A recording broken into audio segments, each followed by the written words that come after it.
बोलिए वृंदावन बिहारी लाल की जय। ये तो केवल नियम पूरा करने वाली बात है। यहाँ पर हमने कथा छोड़ी थी, गीता ज्ञान यज्ञ आप रोज सुन रहे हैं और गीता सुनने से घर में शांति मिलती है, मन शांत होता है। एक महिला हमसे मिली, बोली महाराज हम नाम हर समय जपते हैं। हमने पूछा कितनी बार जप लेती हो? बोली 1 लाख। हम तो बड़े गदगद हो गए ये सुनकर कि ये महिला हर रोज 1 लाख नाम जप लेती है। हमने पूछा कि समय कितना लगता है? बोली 3 घंटा। हमने कहा ये तो गलत हो गया, क्योंकि 1 लाख नाम जपने में कम से कम 7 घंटे लगने ही चाहिए। इसका मतलब है कि तुम ठेके वाला काम करती होगी। जल्दी जल्दी जो काम आप ठेके पर ठेकेदारों से कराते हो वह जल्दी जल्दी करते हैं। जो काम आप मजदूरी पर कराते हो धीरे धीरे करते हैं, ताकि दिहाड़ी हमारी बढ़े, काम में ज़्यादा दिन लगे। और ठेके वाला जल्दी जल्दी करता है। व्यक्ति वही है, यदि ठेके पर काम है तो उसको वह आधे दिन में पूरा करता है, और यदि दिहाड़ी पर है तो उसी काम को सारे दिन में भी पूरा नहीं करेगा। आप भजन करते हैं केवल इसलिए कि हमें नियम पूरा करना है। उसमें वो स्वाद नहीं, जो वो आनंद नहीं आता। भजता प्रीति पूर्वकम, भजन में रस आना चाहिए। आपका मन ये कहे कि थोड़ी देर और बैठ लें, थोड़ी देर और पाठ कर लें, थोड़ी देर और भजन कर लें, और उस समय भगवान का सिमरन हो, भगवान की समीपता का बोध हो, शरीर में रोमांच हो, अश्रुपात हो, गला गदगद हो। यही नहीं कि आज पति से झगड़ा हो गया, श्रीमती जी पूजा में बैठी रो रही है। देखने वाला सोचेगा कि ये भगवान के लिए रो रही है और वह बेचारी पति के झगड़े में रो रही है। तुम भी कभी कभी रो लेते हो जब घर की ज़्यादा समस्या परेशान करती है, तो कभी कभी कथा में रो लेते हो, कभी कभी पूजा में रो लेते हो। लेकिन कभी कभी ऐसा समय भी आना चाहिए कि कोई समस्या न हो और आपके अंदर प्रीति ऐसी उमड़ रही हो कि एक अविरल अश्रुओं की धारा से आपका हृदय गीला हो रहा है।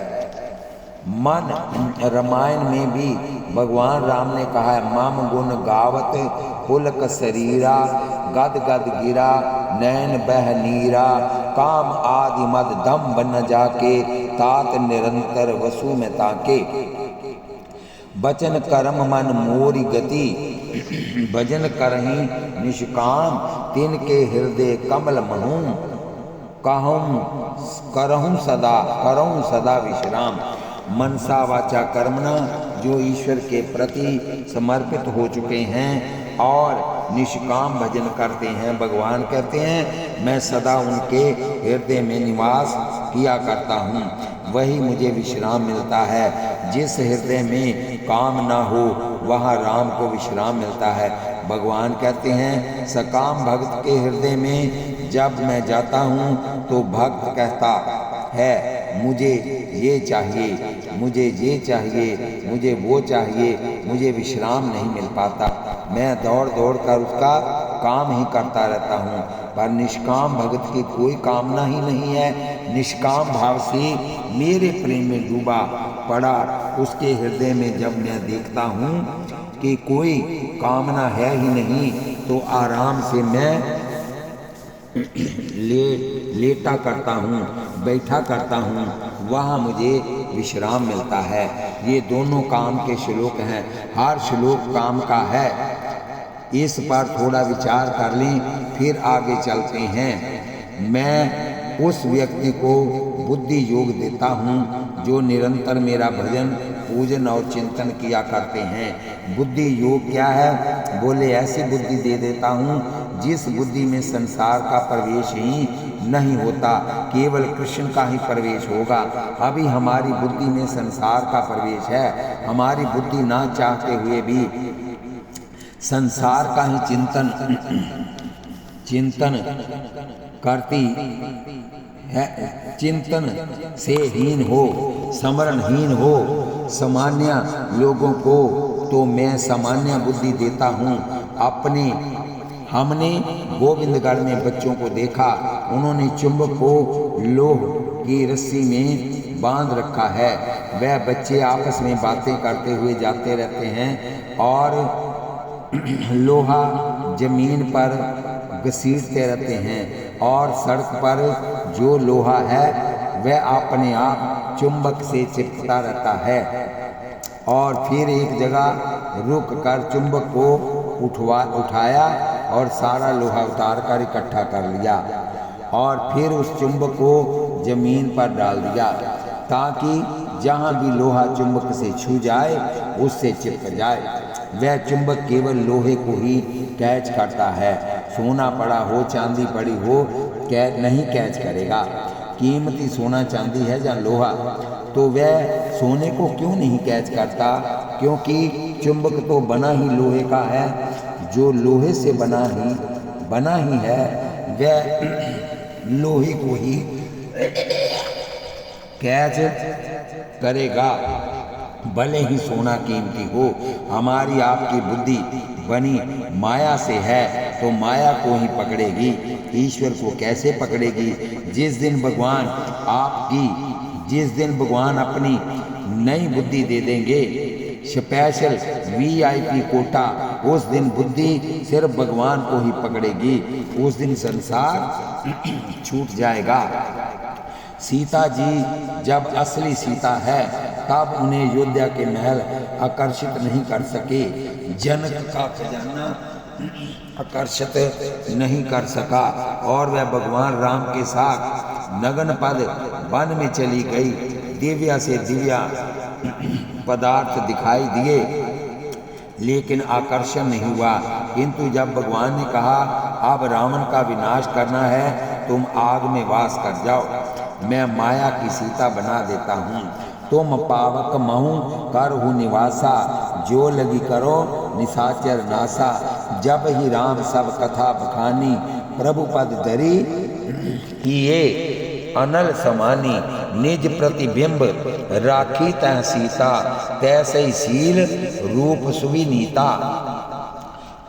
निज प्रतिबिंब यहाँ ध्यान देना है।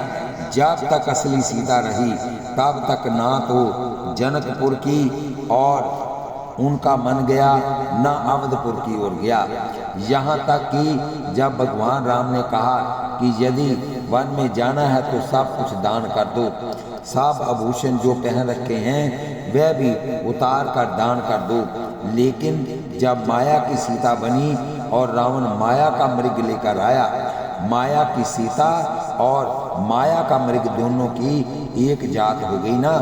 जब माया की सीता ने माया के मृग को देखा तो बोली, सुनहु देव रघुवीर कृपाला, एहि मृग कर अति सुंदर शाला। सत्यसंध प्रभु बद कर येहि, आनहु चर्म कहती बैदेही। प्रभु मृग की छाल कितनी सुंदर है, आकर्षण है। देखिए ना, इसके सुनहले बाल धूप की किरणों में कैसे चमक रहे हैं।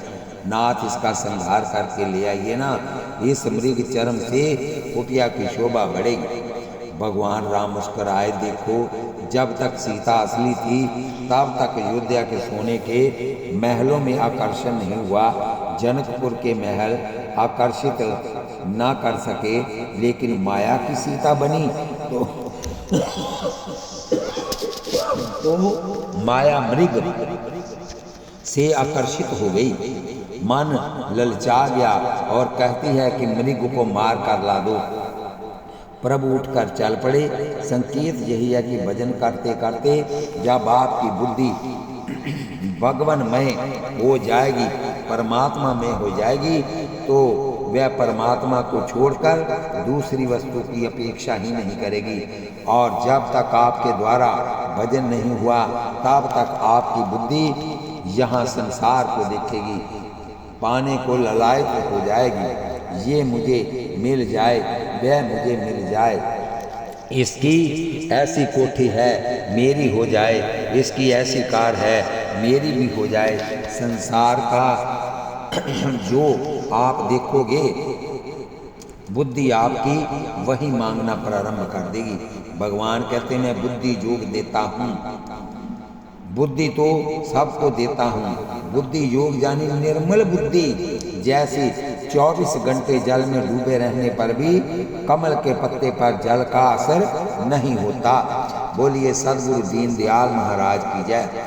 उसी तरह जिसे बुद्धि योग मिल जाता है वह जीवन भर संसार में रहे, उसकी बुद्धि कभी संसार में आसक्त नहीं होती। उस बुद्धि का फल क्या होगा? जीन मामुपयांति ते, जिस बुद्धि के द्वारा वह भक्त साधक मुझे प्राप्त कर लेते हैं, उन भजन करने वालों पर जब मैं अनुकंपा करता हूँ, भजन करने वालों पर जब मेरी कृपा होती है, तो मैं उसके हृदय में ज्ञान की ज्योति जला देता हूँ, दीपक जला देता हूँ, प्रकाश पुंज ज्ञान का दीपक उसके अंदर जला देता हूँ। बिजली गायब हो गई, लाइट चलेगी, फ्रिज से कुछ निकालना है, आप मोमबत्ती जला कर ले आओ, टार्च लेकर आओ। अंधकार में जो वस्तु दिखाई नहीं दे रही थी, टार्च के माध्यम से साफ नजर आने लगती है। आप उठा लेते हैं, जैसे टार्च के माध्यम से आप अंधकार में पड़ी वस्तु को पकड़ लेते हो, उसी तरह हृदय में भी अंधकार छाया हुआ है। भगवान अंदर ही टार्च जला देते हैं, जिससे परमात्मा का साफ दर्शन होने लगता है और जीव का बेड़ा भव सागर से पार हो जाता है। छोटा बच्चा जब खिलौने से खेलता है तो ऐसे मुग्ध हो जाता है। 1.5-2 साल के बच्चे को आप किसी के घर ले जाओ तो शोकेस में खिलौने देखता है तो एकदम पाने के लिए मचल जाता है, रोता है। दे दिया जाए तो लौटाना नहीं चाहता, माता छुड़ाती है तो चीखता है, धरती पर लेट जाता है। वही बच्चा जब जवान हो जाता है तो खिलौनों के प्रति आकर्षण था वह खत्म हो जाता है। बचपन में बुद्धि नाजुक थी, कमजोर थी, इसलिए खिलौनों के प्रति आकर्षण था। जैसे बचपन में खिलौनों से ज़्यादा प्यार होता है, जैसे जवानी में स्त्री से प्यार होता है, वैसे बुढ़ापे में पोते पोतियों से प्यार होता है। इसी तरह जब तुम भजन कर लोगे तो केवल भगवान से ही प्यार हो जाएगा, बाकी सब से तुम्हारा मन हट जाएगा। मनुष्य के हृदय में अंधकार है, उसका मूल कारण है अज्ञान। अज्ञान से अंधकार और अंगार में भय। अज्ञानी व्यक्ति सदा भयभीत रहता है, हर समय उसके दिमाग में अनिष्ट का चिंतन होता रहता है। बच्चे को कुछ ना हो जाए, पति को कुछ न हो जाए, नुकसान न हो जाए, हमेशा भय रहता है। भय कब निवृत्त होता है? जब ईश्वर का साक्षात्कार होता है। ईश्वर का साक्षात्कार कब होता है? जब अंदर ज्ञान की ज्योति जलती है। ज्ञान की ज्योति कब जलती है? जब निरंतर प्रीति पूर्वक परमात्मा का भजन और चिंतन करोगे। भजन और चिंतन कब होगा? बोले जब सत्संग मिलेगा। सत्संग कब मिलेगा? बोले जब पुण्य होगा।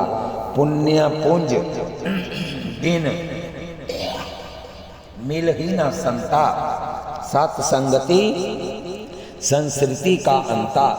बिना पुण्य के संत नहीं मिलते, पुण्य से मिलेंगे संत, संतों से मिलेगा सत्संग, सत्संग से होगा बोध, फिर होगा भजन। भजन करते करते जब ईश्वर कृपा करे गए तो हृदय में जो अज्ञान है, अंधकार है, कृत अंधकार है, उसको भगवान ज्ञान की ज्योति से नष्ट कर देंगे। तब व्यक्ति का जीवन सफल हो जाएगा। अर्जुन कृतकृत्य हुए। अर्जुन ने प्रणाम किया और कहा, प्रभु ये सब आपसे ही प्रकट हुआ है, मैंने मान लिया, लेकिन कृपा करके ये बताइए कि हम संसार में आपका विशेष रूप से चिंतन करना चाहें तो उसका स्वरूप क्या है? हमें अपनी विभूतियों का वर्णन करके सुनाइए ताकि हम हर जगह आपका स्मरण कर सकें। भगवान व्यापक है, हर जगह है, लेकिन कहीं कहीं उनका प्रकाश ज़्यादा होता है। जैसे आजकल कुरुक्षेत्र में सर्दी गर्मी बराबर सी है, लेकिन बद्रीनाथ में इस समय सर्दी ज़्यादा होगी और मद्रास में गर्मी ज़्यादा होगी। सूरज का प्रकाश तो सब जगह पड़ रहा है, लेकिन कहीं सामान्य है, कहीं विशेष हो जाता है। ईश्वर तो सब जगह व्यापक है, लेकिन विशेष रूप से कहाँ कहाँ प्रकट है, अपनी विभूतियों का वर्णन करके सुनाइए ताकि हम चिंतन कर सकें। केजी क्लास में जब विद्यार्थी पढ़ता है तो अक्षर लिखे जाते हैं, फिर साथ में कोई चित्र बनाया जाता है, जैसे ग से गाय, गणपति या गणेश, ऊ से ऊँट बना दिया, ए से एड़ी बना दी। जब अक्षरों की पहचान हो गई, फिर दो दो अक्षर जोड़ दिए और जैसे जल नल फल बिना मात्र के, फिर तीन तीन जोड़ दिए, फिर चार चार जोड़ दिए गए, फिर मात्र लगाकर पढ़ाए गए। और फिर जब अभ्यस्त हो गया तो जो ग्रंथ उठाकर देखता है तो वही अक्षर नजर आते हैं। जैसे विद्यार्थी को धीरे धीरे ऊपर उठाया जाता है, अक्षरों का ज्ञान करवाया जाता है, उसी तरह पहले मंदिर में भगवान ये दृढ़ कराया है, मंदिर में भगवान है। जब ये दृढ़ हुआ तो फिर आगे पढ़ाया, माता भी भगवान है, पिता भी भगवान है, गुरु भी भगवान है, अतिथि भी भगवान है। जब ये दृढ़ हो गया तो और आगे पढ़ाया गया कि गाय भी भगवान है, गरीब भी भगवान है, पीपल भी भगवान है, तुलसी भी भगवान है। बढ़ाते गए और बढ़ाते अंत में कह दिया कि सब कुछ भगवान है। एक एक कदम आगे बढ़ोगे तो छत तक पहुंच जाओगे। धीरे धीरे आगे बढ़ो, पहले मंदिर में भगवान, फिर माता पिता, फिर गुरु में भगवान, फिर गाय में भगवान, फिर पीपल में भगवान, तुलसी में भगवान, फिर विभूतियाँ और अंत में सब में भगवान। और अगर ये व्यापक दृष्टिकोण जीवन में आ जाए तो हृदय शुद्ध होने में ज़्यादा समय नहीं लगेगा। छूटत मल की मल ही कह धोए। एक व्यक्ति ने प्याले में शराब पी और शराब से उसे धोना शुरू कर दिया। शराब के गिलास को शराब से ही धो रहा है, साफ कर रहा है। कपड़े में लगा कीचड़, फिर वह कपड़े में लगे कीचड़ को कीचड़ से ही साफ कर रहा है। कर्मों से तुम बंधे हो और कर्म अभी करते ही जा रहे हो। कीचड़ पर कीचड़ लगता जा रहा है। अब तो उस कीचड़ को साफ करना तो थोड़ा सा जल से धो। यहाँ तुम्हारी रागात्मक और द्वेषात्मक प्रकृति थी। मेरा और तेरा था, अपना और पराया था, शत्रु और मित्र थे, पशु पक्षी और वृक्ष थे। बुद्धि में अनेक भाव यहाँ आ रहे थे, वहाँ एक भाव बनाना है। यहाँ विशिष्टता दिखे उसमें विशेष भगवान है। विशेष भगवान है, करते करते सब में भगवान देखो। अर्जुन ने प्रश्न किया, पहले तो भगवान की प्रशंसा की, स्तुति की।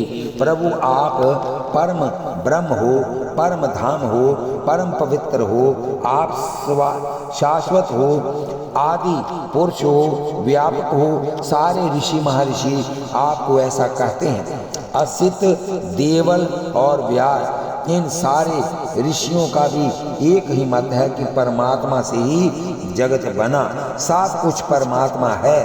और आपने भी वही बात दोहरा दी। आप स्वयं जो मुझसे कह रहे हो मैं सब सत्य मानता हूँ। आपने जो कुछ मुझसे कहा, हे प्रभु, आपकी अभिव्यक्ति, आपके आदि को देवता, ऋषि, महर्षि कोई नहीं जानते। ना देवता जानते हैं, ना दानव जानते हैं, आप ही अपने आप को जानते हैं। आप भूतों को पैदा करने वाले, संसार को बनाने वाले, संसार को चलाने वाले, देवों के देव, जगतपति, मैं आपको बार बार प्रणाम करता हूँ। और अब मैं ये चाहता हूँ कि मैं आपकी विभूतियों को जानूं, जिन विभूतियों से आपने संसार को आवृत कर रखा हुआ है। कहाँ कहाँ आप विशेष रूप से प्रकट हो, ये थोड़ा विस्तार से सुनाइए। किन किन भावों में मैं आपका चिंतन करूं। बोलिए वृंदावन बिहारी लाल की जय। प्रभु, आपकी अमृतमयी वाणी सुन के मुझे तृप्ति नहीं हो रही। ऐसा लग रहा है कि मैं अधिक से अधिक विस्तार से आपका स्वरूप सुनूं, आपकी विभूतियों का श्रवण करूं। बोलिए वृंदावन बिहारी लाल की जय। अर्जुन ने कहा, अमृत है, आप तो सुना रहे हैं, वह अमृत है, उसको पीकर मैं तृप्त नहीं हो रहा। ज्यों ज्यों पीवे प्रेम रस, त्यों त्यों बाढ़े प्यास। प्रीति का लक्ष्य यही है कि अपने प्रियतम के दर्शन करो और नित्य नए सौंदर्य का अनुभव हो, नित्य नव आनंद का अनुभव हो। प्रीति का लक्षण है। तृप्ति हो गई तो समझो प्रीति है नहीं। तृप्ति और प्रीति दोनों एक साथ नहीं। श्रवण करते करते तृप्ति नहीं हो रही। प्रभु, विभूतियों का वर्णन कीजिए विस्तार से। भगवान ने कहा, अर्जुन, विस्तार से नहीं, संक्षेप में, क्योंकि मेरे विस्तार का अंत ही नहीं है। यदि मैं अपनी विभूतियों का विस्तार करूं तो उसका तो अंत ही नहीं, क्योंकि मैं अनंत हूँ तो मेरी विभूतियाँ भी तो अनंत हैं। इसलिए मैं संक्षेप में कहूँगा तुमसे। ये भगवान ने 19वें श्लोक में कह दिया। विस्तार का तो कहीं अंत है ही नहीं। आप प्रभु अपनी विभूतियों का वर्णन करते हैं, उन्हें आप ध्यान से श्रवण करें और श्रवण करके मन में बसाएं और उसी धन का चिंतन भी हो। आपके कल्याण में संदेह नहीं रहेगा, आपकी मुक्ति में संदेह नहीं रहेगा। माता पिता गुरु और ईश्वर ये किसी को गलत रास्ता नहीं दिखाते। यदि गलत रास्ता दिखा दें और उस गलत रास्ते पर ही व्यक्ति चल पड़े तब भी उसका पुण्य होगा। गुरु पितु मात स्वामी हितबाणी, सोनी मन मुदित करिए भल जानी। उचित की अनुचित किए विचारू, धर्म जाई सिर पातक भारू। ये उचित है या अनुचित, ऐसा विचार करने वाले पुत्र और शिष्य का पातक लगता है, उसका धर्म नष्ट हो जाता है। माता पिता प्रभु गुरु की वाणी बिना ही विचारे किए शुभ जानो। उचित की अनुचित किए विचारो, धर्म जाई सिर पातक भारू। भगवान कृष्ण अपनी विभूतियों का वर्णन करते हैं। आज व्यक्ति भगवान को भूल चुका है। आज व्यक्ति के दिमाग में पैसा रह गया है। 4 पुरुषार्थ हैं जिंदगी में, धर्म अर्थ काम और मोक्ष, चतुर पुरुषार्थ। इसका वर्णन गीता में हुआ। आज के मानव के जीवन में केवल 2 ही रह गए, अर्थ और काम। धर्म निकल गया और मोक्ष निकल गया। अब तो तुलसी के ही बांती ते गांठ में आवे दाम, काम दाम की लगन में भूल गए घनश्याम। अन्यथा अन्याय से कमाया हुआ पैसा परिवार को सुख रहने नहीं देता, परिवार को सुखी रहने नहीं देता। ये बात शास्त्र बार बार कहते हैं और हमने जिनको अन्याय से कमाते देखा उनके परिवार की दुर्दशा भी हमने देखी है। और शास्त्र तो कहते ही हैं अन्याय से कमाया हुआ पैसा लगता बहुत मीठा है लेकिन बाद में नुकसान देता है, बहुत नुकसान देता है। पैसा अगर कमाना हो तो हमारे शास्त्र कहते हैं कि दूसरे को कष्ट दिए बिना, दुष्टों के घर गए बिना, पैसे के लिए शराबियों कबाबियों के तलवे चाटे बिना, हाथ जोड़े बिना, धर्म का त्याग किए बिना यदि थोड़ा भी मिल जाए तो उसको बहुत ज्यादा समझो, तो बहुत मानो, लेकिन अर्थ प्राप्ति के लिए व्यक्ति कितने अनर्थ कर रहा है ये किसी से छुपा नहीं है। संतरी से लेकर मंत्री तक, नेताओं को ले लो, अभिनेताओं को ले लो, धार्मिक नेताओं को ले लो, आज चारों ओर गड़बड़ी मची हुई है। धर्म के नाम पर भी कैसी ठगी चल रही है, किस तरह का भ्रष्टाचार पनप रहा है। आज चरित्रहीनता चरम सीमा पर पहुंच गई है। कहीं बोर्ड लगा था कि विवाहित पति के सिवा तुम्हारा किसी के साथ संबंध हो तो अमुक चीज का उपयोग करो। मायने डाकू से कहा जाए कि यदि चोरी करने जाना हो तो तलवार या बंदूक साथ लेकर जाओ। कितनी घृणित बात है आज जब शास्त्र कहते हैं कि पर नारी से संबंध ही पाप है। धर्मनिष्ठ होना चाहिए। आजकल बोर्डों पर लिखा जाता है कि एड्स से बचने के लिए अमुक चीज का उपयोग करो। इसका मतलब हुआ कि ये एक विधि है? नहीं। यदि तुम डाका डालने जाते हो तो अपनी सुरक्षा के लिए बंदूक लेकर जाना। ये बोर्ड पर लिखना कोई बुद्धिमानी नहीं। लिखना यही चाहिए कि डाका डालना ही महापाप है। सीधी सी बात है। तुम धर्म की बात नहीं मानते, इसलिए आज ये स्थिति तुम्हारे सामने आई है। धर्म कहता है कि मर्यादा का पालन करो। भगवान कृष्ण अपनी विभूतियों का वर्णन करते हैं। 10वें अध्याय का नाम विभूति योग है। 11वें अध्याय का नाम विश्व रूप दर्शन योग है। 12वें अध्याय का नाम भक्ति योग। 13वें अध्याय का नाम क्षेत्रज योग। 14वें अध्याय का नाम गुणत्रय विभाग योग। 17वें अध्याय का श्रद्धात्रय योग और 18वें अध्याय का संन्यास योग। इस तरह से 10वें अध्याय का नाम विभूति योग है।